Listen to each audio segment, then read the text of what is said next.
Anda kembali menyaksikan Anyus Sore pemirsa bersama saya Anita Dewi. Dan kami langsung bergabung dengan jurnalis Anyus, Aya Nufus, di Kebon Sirih, Menteng, Jakarta Pusat. Aya, selamat berbuka puasa Aya. Aya berbuka puasa apa kali ini?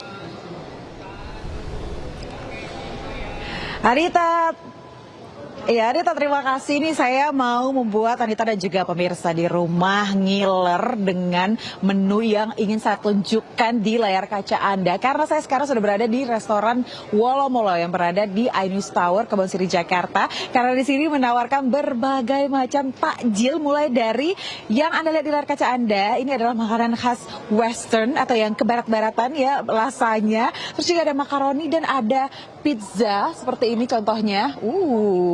Ini ada yang pizza margarita, terus juga mini pizza mushroom, dan ada juga makanan-makanan khas Timur Tengah seperti biryani, kemudian juga makanan Nusantara lainnya. Nah, di sini memang menarik sekali Anita dan juga pemirsa karena takjil atau makanan-makanan yang ditawarkan cukup unik-unik dan berbeda di tempat-tempat lainnya yang ada di Jakarta khususnya ya. Karena selain tadi aku katakan ada Western, kemudian juga ada Nusantara, ada juga takjil khas kita orang Indonesia seperti kolak nih yang ada di sini, yang harganya juga cukup terjangkau begitu ya, yakni Rp10.000 saja. Nah, kemudian yang paling menarik juga menurut perhatian saya nih teman pemirsa adalah lupisnya. Di sini ada lupis, di mana lupis ini adalah lupis pandan yang juga rasanya enak sekali. Nah, selain ada lupis pandan, ada juga berbagai macam bubur di sini. Ada bubur kacang hijau, kemudian juga ada bubur ketan hitam, kemudian juga ada bubur kampiun, bubur sumsum yang juga ini kuahnya macam-macam gitu ya. Selain itu juga ada lagi takjil, kalau biasanya kita orang Indonesia sukanya gorengan. Nah, di sini ada juga beef curry puff yang kata chefnya ini paling favorit. Mbak, aku boleh minta beef curry puff nggak untuk aku makan di buka puasa hari ini? Satu aja, satu. Nah, Anita ada beef curry puff. Kemudian ini harganya cuma Rp7.000 ya. Tuh, murah banget. Kemudian yang setiap tahunnya ada di sini adalah bubur kampiun. Ini menjadi ciri khas dari restoran Wolomolo yang menyajikan setiap tahunnya. Aku mau bubur kampionnya juga ya, Mbak ya. Satu aja. Harganya juga terjangkau Anita dan pemirsa, yakni Rp20.000 saja. Jadi memang di sini kisaran harganya cukup terjangkau, mulai dari Rp5.000 hingga Rp20.000. Oke, Mbak, boleh aku duduk di situ ya?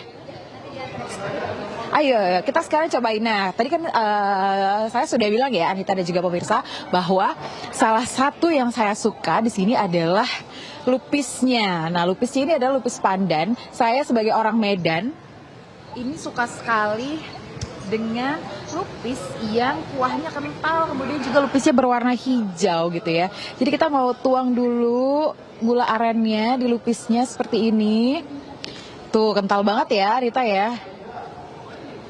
Nah, biasanya kalau berbuka itu harus dengan yang manis-manis. Jadi saya mulai dengan lupis ya. Oke, kita cobain ya. Ini adalah lupis pandan yang warnanya hijau sekali dan dicampur dengan gula aren. Tuh, lihat, hijau banget, aroma pandannya juga berasa. Perpaduannya enak banget, dan taste dari lupisnya juga ketannya berasa banget, dan kelapanya juga harum banget. Nah, sekarang saya mau cobain bubur kampiun, yang mana ini adalah makanan khas setiap tahunnya. Buka dulu ya. Masih ditutup. Nah, bisa dilihat ini adalah bubur kampiun percampuran dari ada biji salak, ada mata ikan, ada bubur ketan, bubur kacang hijau, dan bubur sumsum di dalamnya. Saya mau ambil bagian dari yang ketan hitamnya deh. Kita cobain ya. Tuh.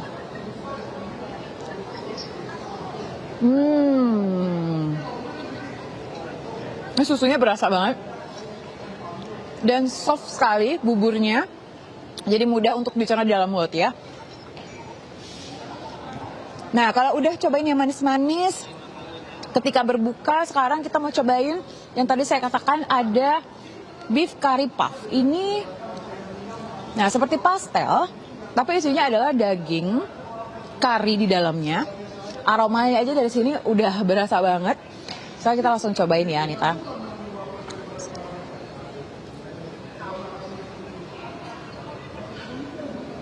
Saya pikir keras, ternyata nggak keras sama sekali.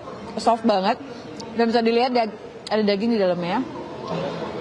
Nah, dan ini bisa dikasih cabai rawit juga kalau suka pedes nih. Biasa kan orang Indonesia suka pedes-pedes nih. Tuh. Jadi kalau pemirsa di rumah mampir ke kawasan Jakarta Pusat, Kebonsiri, ada Ainus Tower. Nah, di dalam Ainus Tower ini ada lokasi restoran yang bernama Wolomolo. Ini menjadi salah satu restoran favorit saya dan juga warga Jakarta Pusat karena memang menyajikan takjil yang menunya berbagai macam khususnya di bulan puasa. Kalau nggak ada bulan puasa juga menu-menu makanannya enak-enak mulai dari western dan juga nusantara. Jadi untuk pemirsa di rumah yang pengen cobain takjil di beberapa hari sebelum lebaran ini bisa mampir langsung ke Wolomolo. Sementara demikian, Arita. Baik, terima kasih Ayah. Begitu beragam ya menu buka puasanya, mulai dari makanan Timur Tengah, terus western, dan nggak lupa tetap ada menu nusantaranya. Selamat berbuka puasa Ayah, terima kasih. Pemirsa, kita akan kembali mengecek situasi terkini arus mudik Lebaran 2026 dan kami telah terhubung dengan jurnalis iNews di sejumlah titik. Ada Naura Syafikah di gerbang tol Cikampek Utama dan Muharlin di Lingkar Gentong Tasikmalaya. Selamat sore rekan-rekan, kita ke Syafikah. Naura terlebih dahulu. Naura, seperti apa situasi arus lalu lintas di sana? Ya, selamat sore Davi dan pemirsa. Arus lalu lintas di gerbang tol Cikampek Utama terpantau ramai dan juga lancar. Tadi pada pukul 15 waktu Indonesia Barat untuk sistem one way baru saja diberlakukan tepat di kilometer 70 hingga ke kilometer 263 tol Pejagan Jawa Tengah. Dan tadi memang sebelum beberapa menit untuk one way diberlakukan, ini sempat ada sedikit kepadatan dan antrian di gerbang tol Cikampek Utama karena dari pihak kepolisian ini perlu melakukan persiapan seperti sterilisasi untuk perjalanan one way dari kilometer 70 sampai ke tol Pejagan. Namun untuk saat ini untuk arus lalu lintas sudah kembali ramai dan juga lancar. Kemudian untuk para pemudik dari arah Jakarta, Jabodetabek ini sudah bisa kembali untuk melewati gerbang tol Cikampek Utama dengan mudah dan juga di kondisi yang lenggang. Dan tidak hanya rekayasa lalu lintas dari sistem one way saja, ada juga kontraflow yang rencananya kalau dari informasi yang diberikan ini akan dilaksanakan di hari ini juga di tanggal 17 Maret, namun memang untuk periodenya berbeda dan untuk situasional juga untuk pelaksanaannya. Kalau untuk saat ini memang untuk periode pertama ini tanggal 17 hingga 20 Maret, kemudian di periode yang kedua ada di tanggal 21 dan juga 22 Maret. Nah, kalau memang untuk sistem kontraflow, Davina juga pemirsa, ini agak sedikit berbeda untuk titik pelaksanaannya, yaitu dilaksanakan dari kilometer 47 lanjut ke kilometer 70. Namun memang masih bersifat situasional melihat dari arus lalu lintas yang akan terjadi sekiranya di esok hari ataupun di lusa. Kalau misalnya untuk puncak arus mudik ini diperkirakan di tanggal 18 Maret ataupun di 17 Maret di hari ini, namun di malam hari. Dan kita masih memantau terus untuk informasi selanjutnya di gerbang tol Cikampek Utama. Davi, kembali ke studio. Baik, ada rencana kontraflow ya yang akan diterapkan pada hari ini. Kemudian dari Cikatama, pemirsa, kita bergeser ke Lingkar Gentong. Muharlin, apakah sudah ada kepadatan di sana? Ya, selamat sore Davi dan juga pemirsa. Untuk situasi serta kondisi di jalur selatan Lingkar Gentong ini kami memantau sejak pagi tadi memang belum ada lonjakan kendaraan dan situasi sampai dengan sore hari ini masih nampak normal walaupun tadi kami sudah melihat ada beberapa sejumlah kendaraan roda 4 dan juga roda 2 yang merupakan pemudik yang sudah melewati jalur selatan Lingkar Gentong ini. Namun kondisinya sampai dengan sore hari ini masih nampak normal. Dan untuk perkiraan dari lonjakan kendaraan di jalur selatan Lingkar Gentong ini diprediksi akan terjadi di hari kedua atau 2 hari sebelum hari Lebaran. Untuk itu kami menghimbau bagi para pemudik atau masyarakat yang akan melakukan perjalanan mudik ini untuk berpergian jauh-jauh hari sebelum mendekati hari raya Lebaran untuk menghindari kemacetan yang memang di mana jalur Gentong ini sendiri memang sering terjadi kemacetan, begitu terlebih jika mendekati hari raya Idul Fitri. Dan untuk mengantisipasi dari nantinya jika terjadi kemacetan menjelang hari raya Idul Fitri, pihak kepolisian dari Polresta Tasikmalaya ini sudah tadi sudah mengumumkan jika pihaknya akan melakukan sejumlah rekayasa lalu lintas, diantaranya melakukan sistem satu arah jika kemacetan mulai di 2 km. Dan kemudian kami tidak kalah pentingnya nih menghimbau bagi para masyarakat yang akan melakukan perjalanan mudik untuk melakukan pengecekan berkala terhadap kendaraan mereka, seperti melakukan pengecekan lampu, kemudian pengecekan kendaraan, pengecekan sistem pengereman ini agar mereka bisa dengan selamat hingga nanti sampai ke kampung halamannya mereka masing-masing. Kembali ke Davi.